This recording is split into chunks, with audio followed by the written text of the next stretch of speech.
सोलापूर महानगरपालिका सार्वत्रिक निवडणुकीच्या पार्श्वभूमीवर प्रभाग क्रमांक 25 मधील काँग्रेस पक्षाच्या अधिकृत उमेदवारांच्या प्रचाराचा शुभारंभ शंकरनगर व रेवणसिद्धेश्वर नगर परिसरात झाला। काँग्रेस पक्षाकडून प्रभाग क्रमांक 25 अ मधून सरस्वती विनोद आठवले, 25 ब मधून विजयकुमार चंद्रशेखर हत्तुरे, 25 क मधून रिजवाना इम्रान अहमद सगरी हे उमेदवार निवडणूक रिंगणात आहेत। या प्रचार शुभारंभ कार्यक्रमाची सुरुवात लोकप्रिय काँग्रेसच्या खासदार प्रणितीताई सुशीलकुमार शिंदे यांच्या हस्ते झाली। यावेळी रुग्णसेवक काँग्रेसचे ज्येष्ठ नेते बाबा मिस्त्री यांनी प्रचाराचा नारळ फोडून कार्यक्रमाची औपचारिक सुरुवात केली।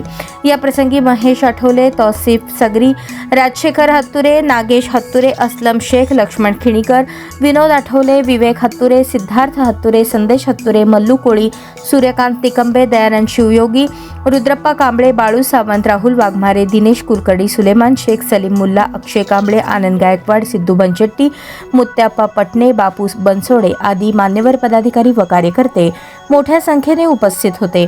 यावेळी उपस्थितांना संबोधित करताना खासदार प्रणिती शिंदे म्हणाल्या, भाजप पैसा, धमक्या आणि रक्त सांडून हिंसाचाराच्या जोरावर निवडणूक लढवण्याचा प्रयत्न करत आहे।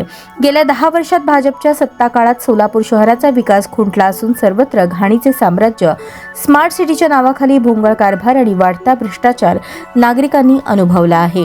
सोलापूर शहराचा सर्वांगीण विकास साधायचा असेल, दहशतीला आळा घालायचा असेल आणि लोकशाही व संविधानाचे रक्षण करायचे असेल तर येणाऱ्या सोलापूर महानगरपालिका निवडणुकीत काँग्रेस पक्षाच्या उमेदवारांना मोठ्या बहुमताने निवडून द्यावे असे आवाहन खासदार प्रणिती शिंदे यांनी केले।